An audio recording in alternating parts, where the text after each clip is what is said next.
My name is Mark Landon. I'm 31 years old, and until this morning, I was the executive vice president of Landon & Sons Realty, the most prestigious real estate empire in New York.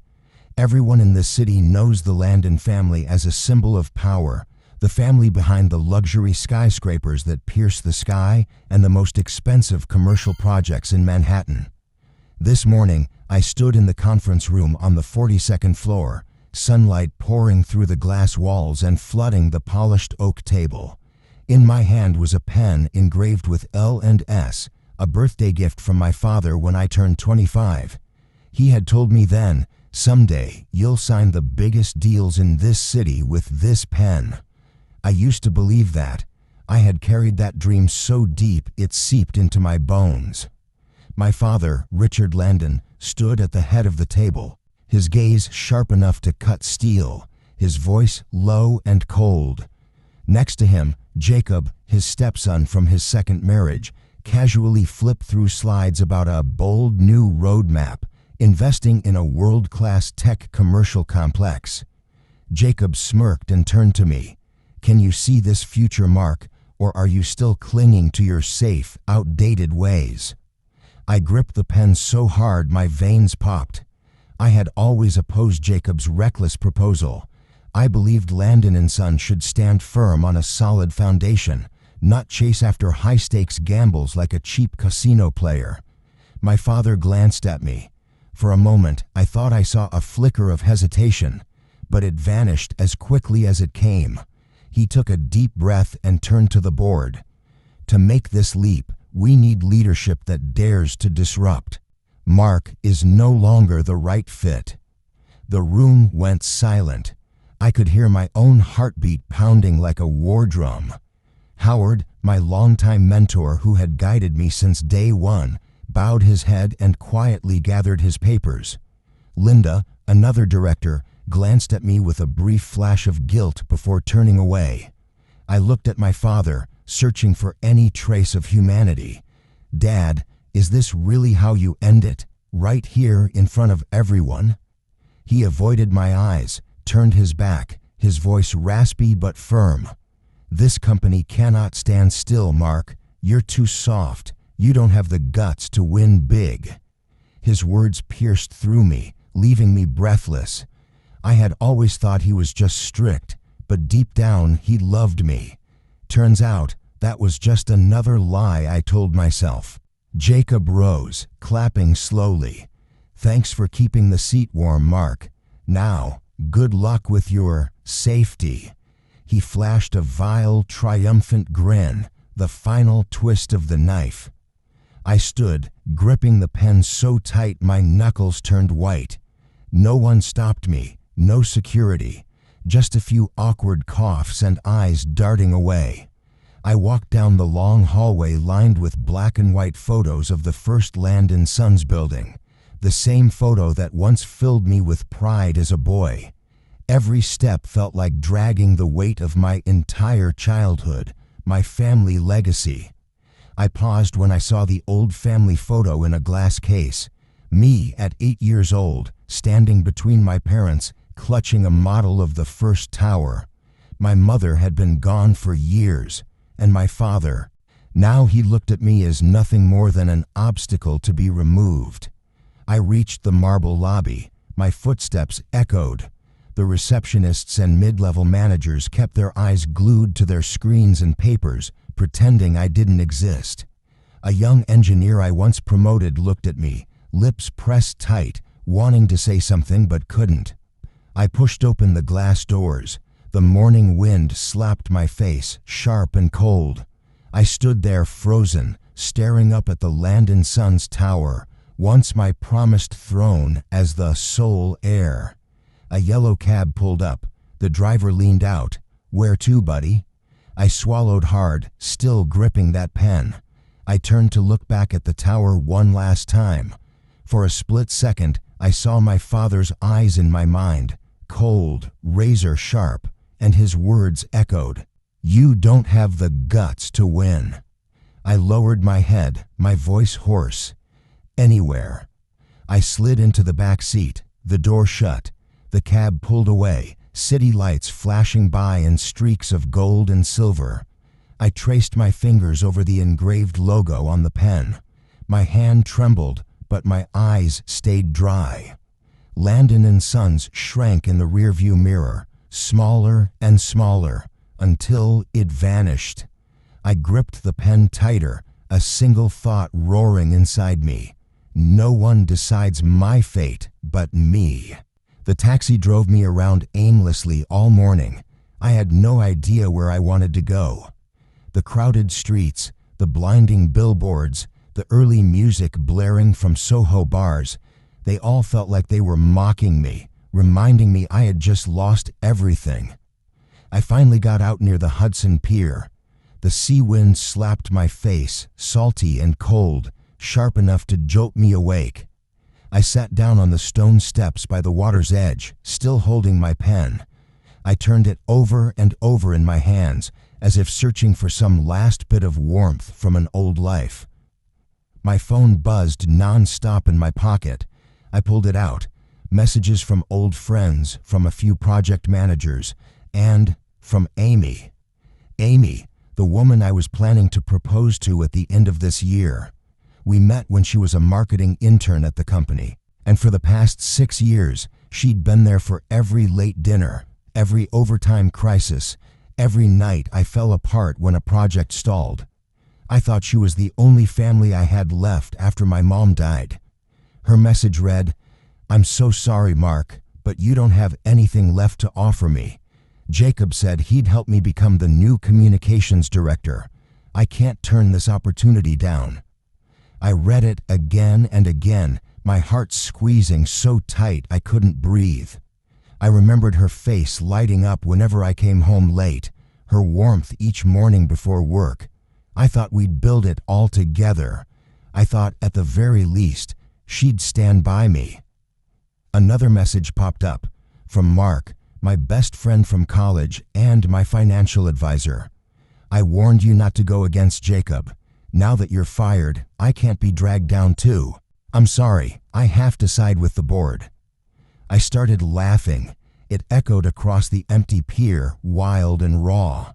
A few passers-by glanced at me, terrified, hurrying away. It hit me all at once. I had lost nearly every connection I had. No allies, no love, no family. I thought about tossing the pen into the water, letting everything sink away forever. But then my hand stopped. I looked at the engraved logo. Each delicate line my father once told me meant, "This isn't just a pen, it's proof you belong to Landon and Sons." Part of me wanted to smash it, but another voice inside whispered, "You're still alive, and you can still rise." I slipped the pen into the inner pocket of my jacket. I had nothing left. No home, no friends, no Amy, but I still had me. The following weeks, I rented a cheap room in Brooklyn above an old shoe repair shop. Every morning, I woke up to drills, truck horns, and the stench of street smoke rising through my window. I applied for dozens of jobs, but no one would hire me. My record was stamped with "fired for opposing new strategy," and rumors spread faster than I imagined. Eventually, I landed a job delivering pizza. At night, I washed dishes at an Italian restaurant in the Lower East Side. I stood on my feet for over 10 hours a day, hands swollen and red, my back screaming in pain. I once sat in leather chairs sipping $500 wine. Now I scrubbed floors and pushed pizza carts through freezing rain. Did I miss Amy? Of course. Every time I passed the Landon and Sons building, I imagined her arm in arm with Jacob, striding confidently into the grand lobby, while I shuffled past on the sidewalk with my delivery cart. But every night, back in my tiny room, I would pull out that pen and scribble notes on the wall. I documented every weakness, every reckless plan Jacob had bragged about in those board meetings, the risky projects, the shady loans, the empty promises to the press. I started relearning everything. I watched videos on investing, market analysis. I dissected real estate financial reports, studied sustainable trends, learned how to build a startup from the ground up. I lost count of how many times I thought about giving up. Standing there at the sink, scalding water burning my raw blisters, I'd ask myself, is this worth it, or am I really just a worthless failure? But every morning, when I looked at that engraved L&S on the pen, I heard my father's voice again, "You don't have the guts to win." And I roared inside, "I will win, but not your way." I wasn't Mark, the obedient heir, anymore. I was rebuilding myself, piece by piece, wound by wound, sleepless night by sleepless night. I had been knocked down to the bottom, stripped bare, abandoned. But from that bottom, I realized one thing. There was only one direction left to go: up. After that morning at Hudson, I vanished completely from New York's high society map. That cheap room above a laundromat became my temporary headquarters. Every morning, the harsh smell of bleach made me nauseous, but I didn't have a choice. I did anything to survive, delivering pizzas during the day, washing dishes at night. My hands cracked open, my wrists throbbed from carrying heavy trays nonstop. Some nights I collapsed on the floor, my back drenched in sweat, listening to cockroaches scuttling across the ceiling. At the Italian restaurant on Mulberry Street, I would often steal glances through the fogged-up glass at the diners. The polished faces, the elegant laughter that sliced through me like knives. I used to be on that side of the glass. Now I was just the dishwasher, hiding under a cheap beanie. But every night I opened my old, battered laptop. The screen was foggy, a few keys were missing.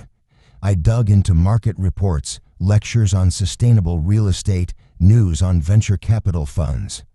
I filled a small notebook with notes, hiding it carefully under my pillow. Sometimes I would pull out that pen, flipping it back and forth in my hands. I remembered board meetings, my father forcing me to learn how to speak to money and build trust with numbers. His cold voice still echoed, "You don't have the guts to win." Many nights I broke down crying. I'd ask myself, if I wasn't his son, would he have hated me this much? But eventually, too exhausted to think, I would fall asleep hugging that pen, glasses still on, pages scattered around me. After every dishwashing shift, I walked past the Landon & Sons tower. I'd see the top floor lights burning all night, imagining Jacob sitting in the office I once called my second home. I pictured him arm in arm with Amy, laughing at me. I didn't just want to get back up. I wanted to build it all again, my way. A new model, free from Jacob's reckless gambles, free from my father's rotting legacy. I believed there were still people in New York who craved a more sustainable, honest approach. One stormy night, while delivering pizzas, I pulled over under the Brooklyn Bridge. Rain pounded my face, icy and numbing. I stared at the L&S engraved on my pen and whispered, "If this is all I've got left, I'll turn it into a weapon." I started sketching the blueprint for my first green real estate project. I picked up every idea Jacob had dismissed, every ignored data point, every connection I had quietly stored in my mind. I drew diagrams, listed suppliers, compiled potential client lists, and wrote a rough pitch deck. Day after day, I turned pain into fuel. I ate leftover pizza, drank watered-down coffee, but my resolve burned hotter than any top-shelf whiskey I used to savor. On a late August night, when I finished the last page of my notebook, I touched the still wet ink and smiled for the first time in months. I knew I had nothing, no money, no investors, no guarantees. But I had something Landon & Sons could never understand: real fire. And from that moment on, I was ready to wait for it, a chance, a spark, or maybe someone to join me. October in New York brought a biting chill. Red maple leaves littered the sidewalks, and the wind whipped against my skin like a lash. I kept on with my pizza shifts, my dishwashing nights, and my endless daytime hours buried in my notebook. I lost count of how many times customers yelled at me, how many doors slammed in my face when deliveries ran late. But I kept trudging on, scraping together every meager tip to pay rent and buy books and online courses. One night while I was scrubbing dishes, I heard a frantic knock at the kitchen door. I opened it, and there she was, Julia, soaked through in a beige trench coat, her brown hair tangled, her cheeks flushed from the cold. Her eyes were blazing, though somewhere inside them was a flicker of pain she couldn't hide. "You're Mark Landon, right?" I froze. The plate in my hand slipped and shattered on the floor. My name, the name I thought I had buried along with that skyscraper, now echoed from the lips of a stranger. Julia stepped inside without waiting for an invitation. Her gaze swept over the damp, moldy kitchen before landing on me. I used to be the lead architect at Landon Sons. I got fired because I dared to oppose the new tech complex Jacob's pushing. I swallowed hard. Memories rushed back. Jacob standing in the boardroom, scribbling his delusional dreams on the whiteboard, calling me a coward for refusing to gamble. Julia looked straight into my eyes. "You're not a coward. You didn't oppose those plans because you were scared. You did it because you knew they'd drive the company straight into ruin." I turned away, let out a bitter laugh. "So what? I've got nothing left. No home, no friends, no family." She stepped closer, her voice lowering. "I've got nothing left either. My boyfriend betrayed me, the company dumped me, my reputation's in shambles. But I refuse to drown in that swamp. I've been following you. I know you're quietly planning something. I want in." I studied her face carefully. Sharp jawline, high cheekbones, those deep brown eyes burning with the same fire I saw in the mirror every sleepless night.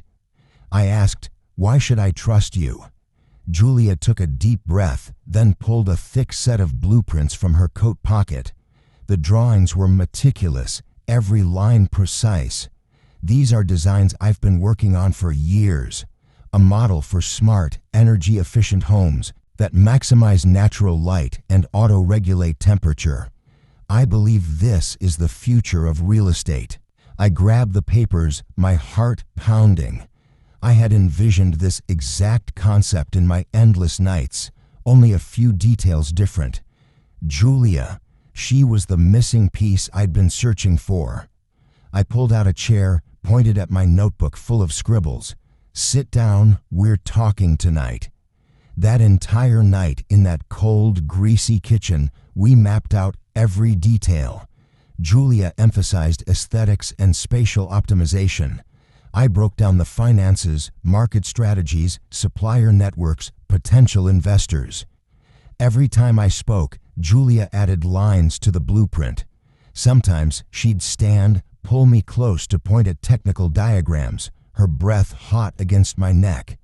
The whole room smelled of soap, ink, and raw electric hunger, not just for each other, but for victory, for a chance to rise. By almost 3 a.m., Julia leaned against the wall, her trench coat slipping off her shoulders, revealing sweat-slicked skin. Her eyes locked on mine, equal parts invitation and challenge. "I've lost everything," she whispered. "If I'm betting at all, I'd rather bet it on you. Are you willing to cross that line with me?" I stepped forward, my hand gripping her waist. If I wasn't, I'd be dead already. She looped her arms around my neck and pulled me in. Our lips crashed together, clumsy, desperate, like two people gasping for air after being dragged under too long. I tasted her tears, felt her hair against my face, her heat against my chest. That night, in that filthy kitchen, we stopped being failures. We became allies, partners, co-conspirators in a plot we couldn't yet see the end of. As Julia fell asleep on my shoulder, I opened my notebook and wrote one final line for the night. "Tomorrow begins. This isn't just revenge. This is rebirth. I looked over at Julia, her hair spilling across her face, her expression impossibly peaceful. I ran my fingers over the final blueprint. For the first time since sinking into the abyss, I didn't feel alone. Tomorrow, we'd start looking for capital, approaching investors who believed in true value. This project wouldn't just destroy Land & Sons, it would prove that ambition and integrity still had a place in New York. I looked out the fogged-up window. The city was still asleep, but inside me, a fire had ignited stronger than ever before. The next morning, Julia and I walked out of that grimy kitchen with 2 suitcases, one stuffed with blueprints and my notebooks, the other filled with ragged clothes and a few personal scraps. We started knocking on the doors of small-time investors across Brooklyn, Queens, even out to Jersey. At first, no one believed in 2 nobodies pitching a dream of green, sustainable housing in cutthroat New York. They scoffed, shook their heads, called us daydreamers. Some even waved us off entirely. This market wants fast money, kid. Nobody wants to wait years for returns on some eco-fantasy. But Julia didn't back down. She stood up in every pitch, her voice trembling, but her eyes blazing. She painted visions of a cleaner city, kids playing on rooftop gardens, families sharing dinner under natural light. Watching her, I saw something I thought I'd lost forever, a real dream, alive in every breath she took. I came in right after her, slicing through doubts with cold, hard numbers. I showed them lower operating costs, stronger community value, long-term returns that would eclipse quick cash grabs. Every time Julia ignited the room, I followed, locking it down with logic. We became an inseparable force. She was fire, I was the blade. After over a month, a small venture fund in Jersey finally said yes to seed funding. I still remember that first handshake, my palm drenched in sweat. But when I looked at Julia standing beside me, her hand on my hip, I knew we had just broken through the first barrier. Our pilot project kicked off, a cluster of 8 experimental units in Williamsburg, a neighborhood pulsing with young energy. Julia practically camped at the construction site, sketching details, pulling all-nighters to refine 3D renderings. Meanwhile, I met every contractor, every crew, pulling in engineers who'd been tossed aside by Land & Sons. When the first frame started rising, word spread across architecture forums and real estate startup circles. Gradually, media began calling us the duo rebuilding the city. Meanwhile, Land & Sons spiraled into chaos. Jacob's luxury mega projects and reckless schemes began to unravel. A smart skyscraper in Midtown stalled due to technical failures. Foreign investors fled. Their stock nosedived. Top executives fled like rats off a sinking ship. Quietly, I reached out to people I knew, old colleagues, loyal veterans. I didn't beg or bribe. I simply showed them a future built on real values, on respect. They came, one by one, bringing data, contacts, and genuine loyalty. Jacob found out. He started calling everyone in a panic, sending legal threats, letters filled with desperate warnings. But he didn't understand. Loyalty can't be bought with checks, especially when the soul of a company had already rotted away. One night, Julia and I sat on the roof of our construction site, looking out at the city lights flickering. The wind whipped through her hair, the scent of fresh cement sharp in the air. She leaned into my shoulder, whispering, "You see it. We're tearing down every brick they built on lies." I squeezed her hand, my eyes drifting toward the towering skyline, including Landon Tower, now dark and hollow like an obsolete monument. Julia laughed softly, her lips icy, but tasting so sweet it made me shiver. "One day, they'll beg you to save them." I looked at her, felt her delicate skin under her jacket, her frozen hands trembling with adrenaline. I pulled her closer, our lips crashing together again, not out of desperate comfort this time, but out of raw, triumphant victory. Amidst the night wind, ambulance sirens, and the distant wail of a freight train, I knew we were entering a point of no return. The next morning, I signed off on expanding into Chelsea. Big investors started circling. Media outlets flooded our phones for interviews. Jacob, he was plastered across headlines, exposed for hidden deaths and shady deals with contractors. My father, Richard Landon, was now blacklisted across financial circles. I saw those reports and smiled. Every dagger they once drove into my back was now twisting into their own chests. But I wasn't done. I wanted them to fall lower, deeper, to a place so dark they'd never dare rise again. I told myself, this is just the beginning. The main act is about to start. The final quake came faster than I had imagined. On a frigid January morning, I got an urgent email. Landon & Sons had officially announced they were selling a massive portion of their shares to a multinational conglomerate to pay off debt. I stared at the screen, my coffee turning cold in my hand. Jacob appeared on the morning news, pale as a ghost, his voice trembling. This is merely a strategic step for restructuring. But his eyes couldn't hide the sheer desperation. I laughed, a long, broken laugh that came from the deepest pit of old rage. Julia stood beside me, arms crossed over her chest, her face a mix of worry and an unmistakable spark of savage satisfaction. That afternoon, I walked into a sleek midtown boardroom where the multinational reps were waiting to finalize the buyout. I wore a black suit, a gray tie, my face as unreadable as stone.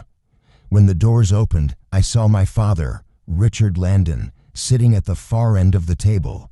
He looked older than I'd ever seen him, his hair almost fully gray, hands trembling as they twisted together.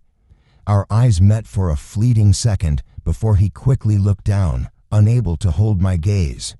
I walked straight to the center seat, pulled out the chair, and sat. A few Landon & Sons finance directors whispered nervously, their faces ashen. Jacob wasn't there. I'd heard he was holed up in the Hamptons, begging old investors to bail him out. "Shall we begin?" I said, my voice calm but sharp enough to slice the air. I laid out the merger plan.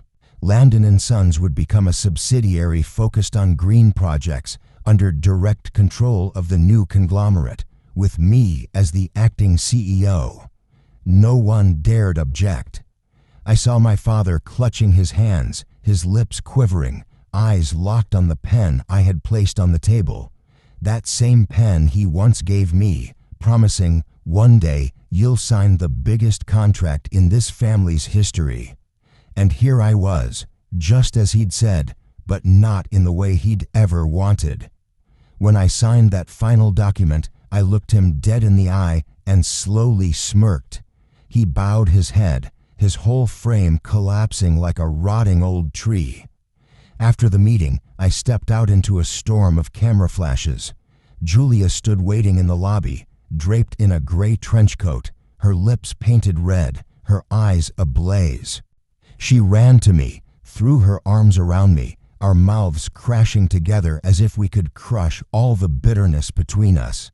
"I'm so damn proud of you," she gasped against my lips, her fingers gripping my collar tight. I said nothing. I just pulled her closer, my hands locked around her waist. In that moment, surrounded by hundreds of blinding flashes, we were the only two people truly alive in a city built on masks. That same night, I held a press conference in the very building where my father had once thrown me out. I stepped onto the stage, the spotlight hitting me full on, but this time I didn't flinch. "My name is Mark Landon. I didn't come back to get revenge on a company. I came back to rebuild a city, to make it more sustainable, more human." Landon & Sons had become a monument to greed and decay. From now on, It will stand as a symbol of rebirth." The applause was deafening, endless. I scanned the crowd and saw so many familiar faces, employees who once trembled under Jacob, who bowed before my father. Now they were standing, shouting, fists in the air. As I stepped off the stage, Julia rushed forward and kissed me hard, right in front of every camera. Her eyes sparkled, her fingers tangled in the back of my hair, pulling so tight I almost choked. "Tonight, we didn't just win," she whispered, her lips grazing my ear, voice shaking. "We were reborn."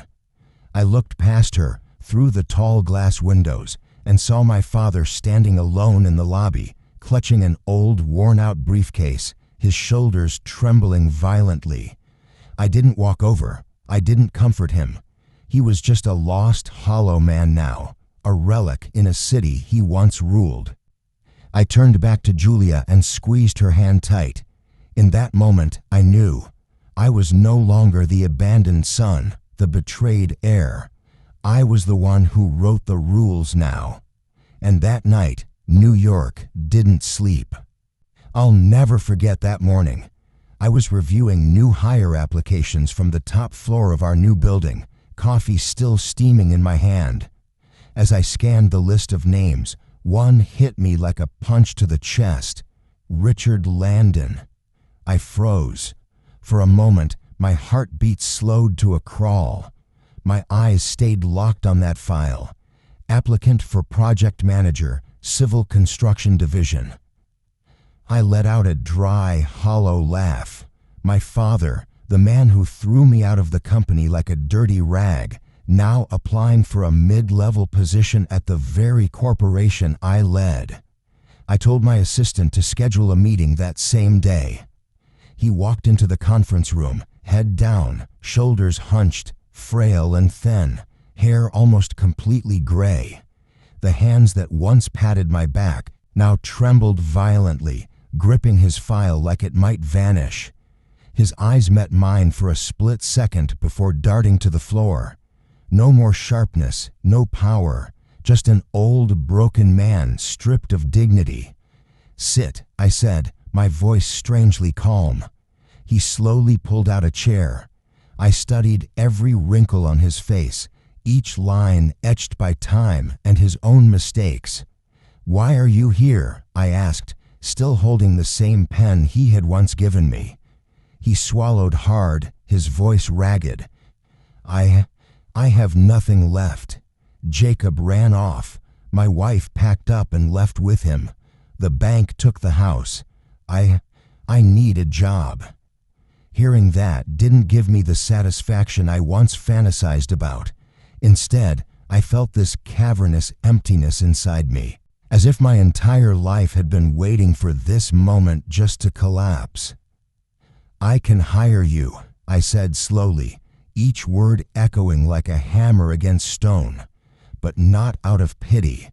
I want you here so you can witness every single thing you once mocked, destroyed, and stole from me, now thriving beyond your imagination." He looked up, eyes wet, lips trembling. I saw the humiliation rising in waves. "Mark, I raised a hand, cutting him off. "No need. I don't want an apology. You'll work here as a project manager, reporting to dozens of people you wouldn't have even looked at before. If you fail, you'll be fired, the same way you once tossed me aside." He hung his head, tears dripping onto the table. I stood, walked to the glass balcony overlooking the city. Outside the room, Julia stood leaning on the railing, her gaze sharp and unwavering. When she saw me, she gave a slight nod, her lips curling into a subtle, knowing smile. I turned back and looked at my father one last time. "You start tomorrow. And remember this, I'm no longer the son you could control. I'm the man you'll answer to, every day, every hour." He didn't respond, just staggered to his feet, clutching his file, shuffling out like a ghost. Julia stepped in just as the door closed.